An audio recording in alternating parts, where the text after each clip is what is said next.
Con este programa de formación aprenderemos a crear realidad usando nuestra herramienta fundamental de creación, que es la intención, con la cual afectamos al universo que nos rodea. Pero para ser un creador consciente hay que empezar entendiendo lo que la física cuántica descubrió sobre la materia hace ya 100 años, pues ahí están una parte de las claves para desarrollar con bases firmes nuestro potencial creador. Tomemos por ejemplo una sencilla caja de fósforos. No parecería gran cosa. Es una cajita de cartón que tiene adentro unos palitos pintados de rojo en la punta. Pero ¿qué pasaría si cogiésemos una lupa y mirásemos con más cuidado? Todos sabemos que lo rojo que está en la punta no es simplemente pintura roja, sino una acumulación de una sustancia que llamamos fósforo. Pero si usamos una lupa mucho más poderosa, veremos que el material rojo de la punta está formado por pequeñas partículas que llamamos moléculas de fósforo, las cuales lucen más o menos así. Miremos ahora otra cosa muy común. Nuestro grifo de la cocina justo cuando está soltando una gotita de agua. Cojamos de nuevo nuestra lupa a ver qué podemos observar con ella. Para un creador es importante entender el agua, pues ese tipo de materia forma el 70% de nuestros cuerpos y del de casi todos los seres vivos. Y además recubre el 70% del planeta. ¡Qué coincidencia!, ¿no? Ajá, el agua también está formada por cosas más pequeñitas, una especie de goticas súper chiquiticas. Sí, así es. Esa es nuestra famosa molécula de H2O, que a su vez está formada por dos cositas más pequeñas llamadas átomos de hidrógeno y por otra cosa un poquito más grande llamada átomo de oxígeno. Pero, ¿y qué pasa si usamos una lupa más poderosa para ver más de cerca?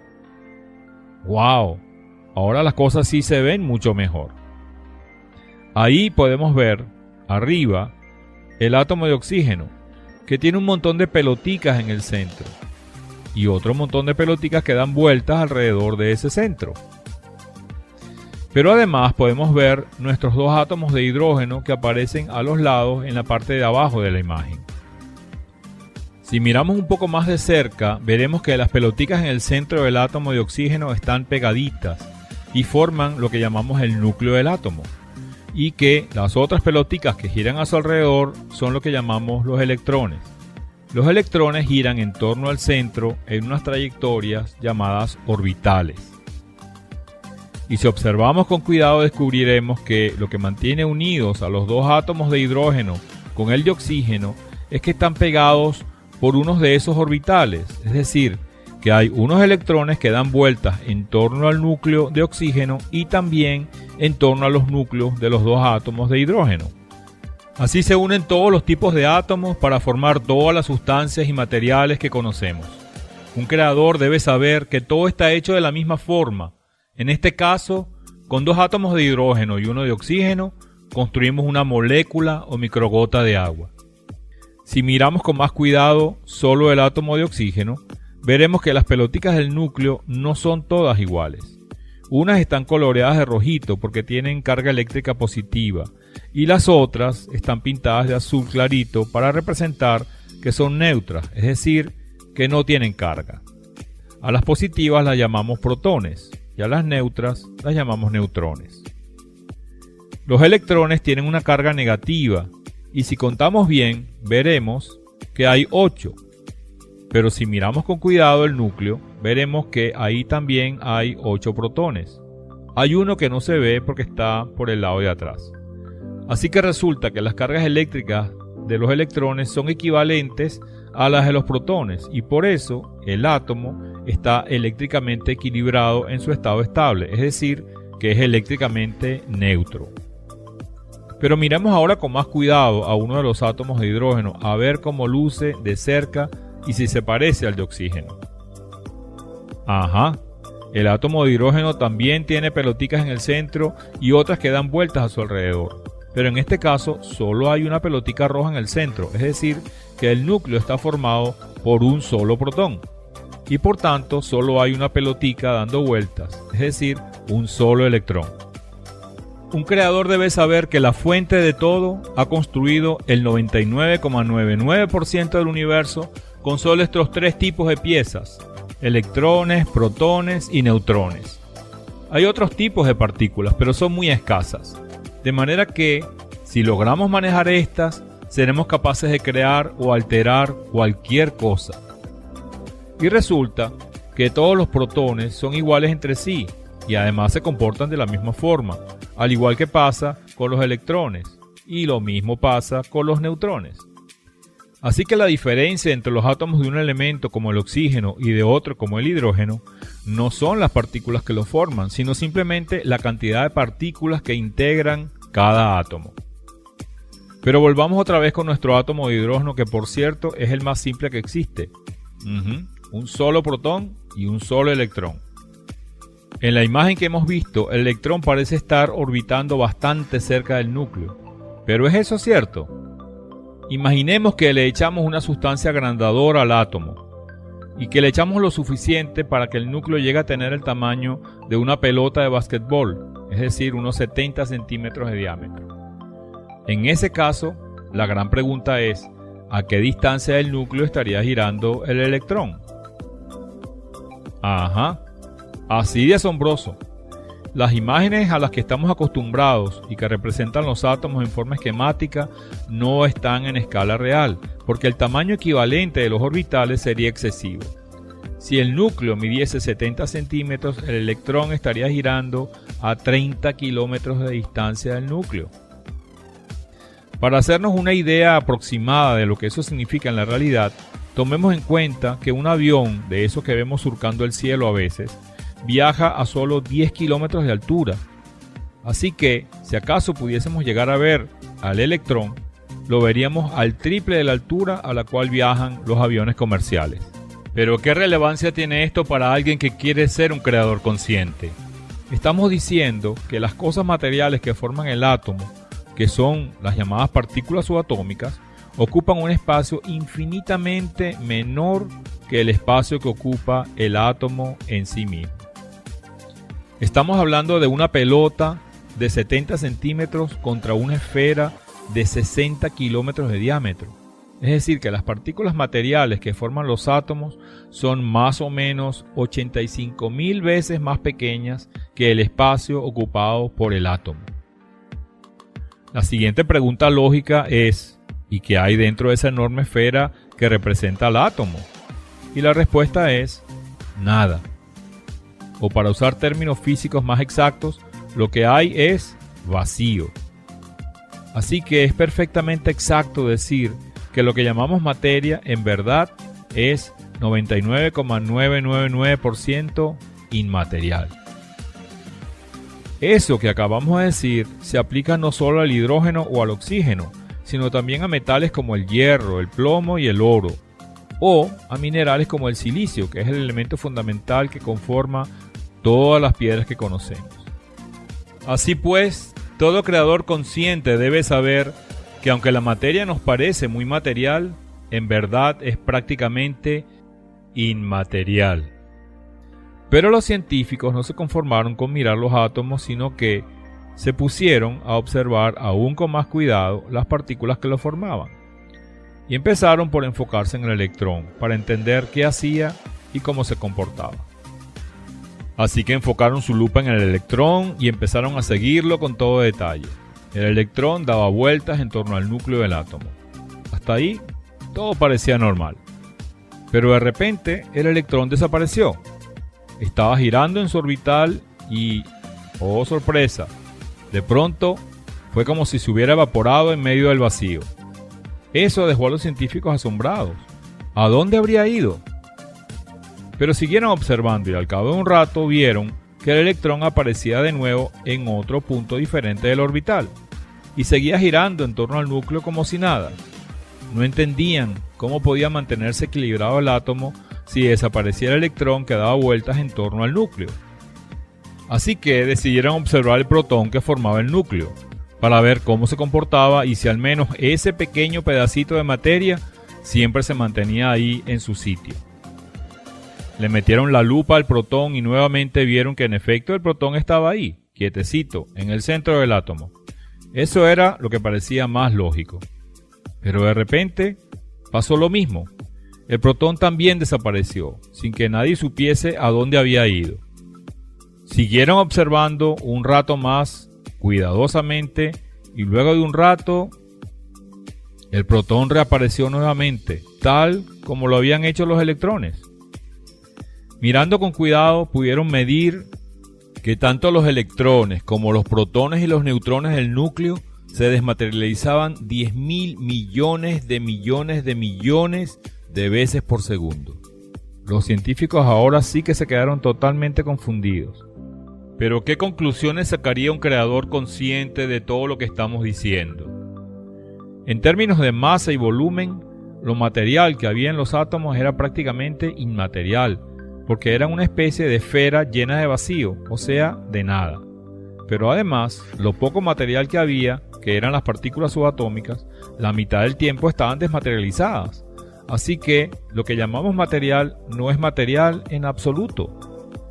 La explicación que encontraron aquellos primeros físicos cuánticos fue que las partículas subatómicas que formaban todo lo que llamamos materia, en verdad eran simplemente pequeñas porciones de energía que, por decirlo de alguna forma, se condensaba, es decir, que la energía se transformaba en materia y viceversa, siguiendo la famosa ecuación que había descubierto Einstein. E es igual a m por c al cuadrado. O dicho de otra forma, la energía equivalente a una cierta cantidad de masa es igual a esa cantidad de masa multiplicada por la velocidad de la luz al cuadrado. Aunque eso que acabamos de decir pareciera contradecir nuestras experiencias materiales del día a día, un creador consciente se da cuenta de que ha visto fenómenos semejantes. Todos sabemos que el Sol es una fuente inmensa de energía que produce calor. También sabemos que si aplicamos suficiente calor a una cierta masa de agua, ésta se calentará y comenzará a evaporarse y eventualmente la olla quedará vacía. ¿Pero a dónde ha ido el agua? ¿Será que dejó de existir? No, simplemente ha elevado su potencial energético y se ha convertido en gas. En este caso, se ha convertido en vapor de agua. Aunque así lo parezca a simple vista, el agua no ha dejado de existir. Simplemente se ha transformado en vapor y ha pasado a formar parte de ese inmenso mar de humedad llamado atmósfera. Sin embargo, cuando anochece y el calor del sol desaparece, la humedad vuelve a perder energía y se empieza a enfriar. Durante la noche se condensa y vuelve a convertirse en pequeñas gotitas de rocío que se ven claramente en los parabrisas de nuestros carros. El vapor se volvió a convertir en agua líquida. Mas basta que salga el sol para que nuevamente esas microgotitas eleven su nivel de energía y desaparezcan del vidrio, no porque hayan dejado de existir, sino porque se han convertido de nuevo en vapor y han pasado a la atmósfera. De esa misma forma, el universo es un inmenso mar de energía. Una parte de ella baja su nivel de vibración para convertirse por pequeños instantes en partículas materiales que forman los átomos y moléculas, y que casi inmediatamente vuelven a desmaterializarse, convirtiéndose en energía. Todo esto es muy importante para un creador consciente, pues nos enseña que, aunque nuestros sentidos no nos permitan verlo, porque son sumamente lentos y porque nuestras lupas naturales no amplían lo suficiente, hoy sabemos que lo material que nos rodea está formado por energía condensada. Nosotros mismos, al igual que todo lo que nos rodea, somos energía y materia a la vez y todo el tiempo, lo cual quiere decir que nos estamos rematerializando continuamente. Aunque todo lo que nos rodea parece ser sólido, duro y material, la verdad verdadera es otra diferente a lo que nuestros sentidos nos muestran. La verdad es que todo lo que nos rodea es una inmensa imagen tridimensional formada por infinitos puntos en el espacio que aparecen y desaparecen tan rápidamente que nos dan la sensación de estar ahí todo el tiempo y de ser algo sólido, aunque no es así. Todo lo que llamamos universo material en verdad es un inmenso holograma o imagen tridimensional, creada por infinitos píxeles que se mueven en el espacio y dan la sensación de solidez y movimiento al mismo tiempo. Pero si nuestros ojos pudiesen ver muy ampliado y muy rápido, veríamos secuencias de imágenes en el espacio como si se tratase de un inmenso dibujo animado en 3D, que es justo lo que se denomina un holograma dinámico. Pero los científicos cuánticos siguieron observando a ver si podían entender todos estos misterios que observaban, y se dieron cuenta de que las partículas no hacían siempre exactamente lo mismo. O sea, que no se podían predecir sus acciones en base a leyes determinísticas, pero sí en base a probabilidades, o sea, a matemáticas estadísticas. Sus observaciones los llevaron aún más allá. Se dieron cuenta de que las partículas de alguna forma reaccionaban frecuentemente de acuerdo a lo que esperaban los científicos que observaban los experimentos. Sin embargo, hace 100 años, cuando se estaba iniciando el estudio de la física cuántica, estas observaciones no podían ser aceptadas. No había forma de incluir la intención del observador dentro de las ecuaciones que describían los fenómenos subatómicos, así que las cosas se dejaron hasta ahí. Pero dado que los fenómenos que apuntan al efecto de la intención sobre la materia son tan abrumadores como inexplicables aún, cada vez hay más y más científicos que están trabajando en estos temas desde hace décadas. Esto es muy importante para un creador consciente, porque si podemos afectar aunque sea una sola de las partículas subatómicas que forman un átomo, tenemos el poder de afectarlas a todas. Y como resulta que no podemos dejar de tener intenciones en nuestra mente, pues la conclusión evidente es que siempre estamos afectando lo material que nos rodea y no podemos evitar hacerlo. Lo poco material que hay en nosotros está continuamente transformándose en energía y luego en materia de nuevo, así que somos ambas cosas a la vez. Por tanto, la mitad del tiempo ni siquiera somos materiales. Y como si todo esto fuese poco, nuestra intención afecta la materia que lo forma todo, incluidos nuestros propios cuerpos. Así que es perfectamente científico decir que estamos creando la realidad continuamente, al menos en un determinado nivel. Pero las cosas no se quedaron ahí. Los físicos cuánticos descubrieron hace 100 años que nuestra concepción de la materia estaba totalmente errada, lo cual tiene profundas implicaciones en nuestras vidas diarias. Mas por otro lado, Albert Einstein descubrió que nuestra concepción del espacio y del tiempo también estaban equivocadas. Einstein descubrió que el tiempo no transcurría de manera constante, sino que lo hacía a velocidades diferentes dependiendo de la velocidad a la cual se movía el observador. Lo que Einstein descubrió matemáticamente en 1910 se pudo comprobar rigurosamente en los años 60 del siglo pasado, cuando empezamos a lanzar naves al espacio. El experimento que lo comprobó consistió en tomar dos relojes atómicos de altísima precisión y sincronizarlos para que ambos tuviesen exactamente la misma hora. Luego pusieron uno de los relojes en una de las naves que se lanzaban a orbitar el planeta, en tanto que el otro se quedó en la base espacial en Tierra. Evidentemente, el que estaba en la nave espacial se movía a miles de kilómetros por hora, en tanto que el que se quedó en la Tierra estaba prácticamente inmóvil comparado con el otro. Luego de orbitar el planeta por un buen tiempo, la nave regresó a la Tierra y se comparó la hora que marcaban ambos relojes. Se pudo comprobar así que, tal como lo predecía la ley de la relatividad, el reloj de la nave, que se había movido mucho más rápido que el de la Tierra, se había atrasado, así que en efecto, cuanto mayor es la velocidad del observador, más lentamente transcurre el tiempo para él. Las ecuaciones de Einstein predecían con exactitud la diferencia de tiempo que se observó entre los dos relojes.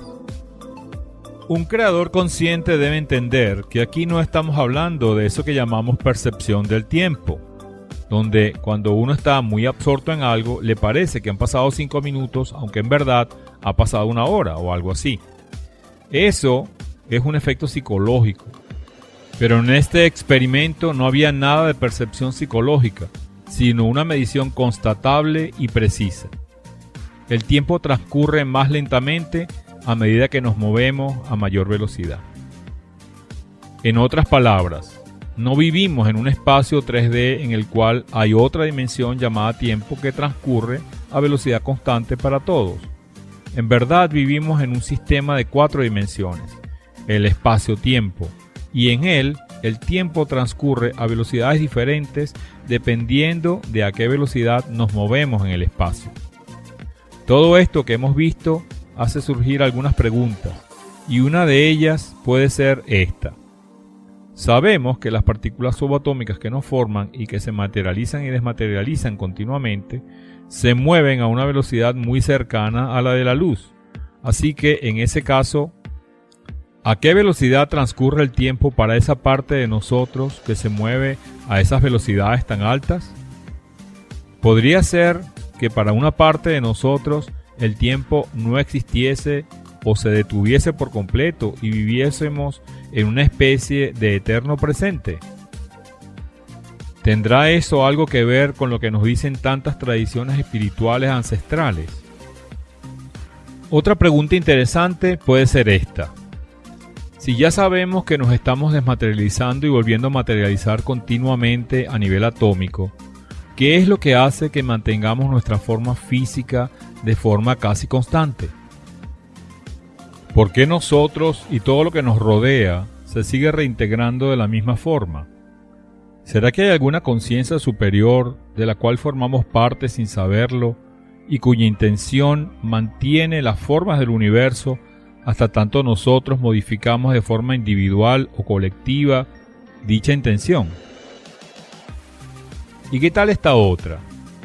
Si sabemos que nuestras intenciones afectan las partículas subatómicas, que son las piezas fundamentales con las que están construidas todas las cosas que nos rodean e incluso nuestro propio cuerpo, y además sabemos que nuestras intenciones dependen básicamente de nuestra forma de pensar, ¿qué pasaría si aprendiésemos a pensar diferente? ¿Seguirían siendo iguales nuestras vidas y el mundo que nos rodea? ¿O los veríamos cambiar ante nuestros propios ojos? Muchas tradiciones ancestrales e incluso información reciente nos hablan de hechos insólitos que muchos llaman milagros.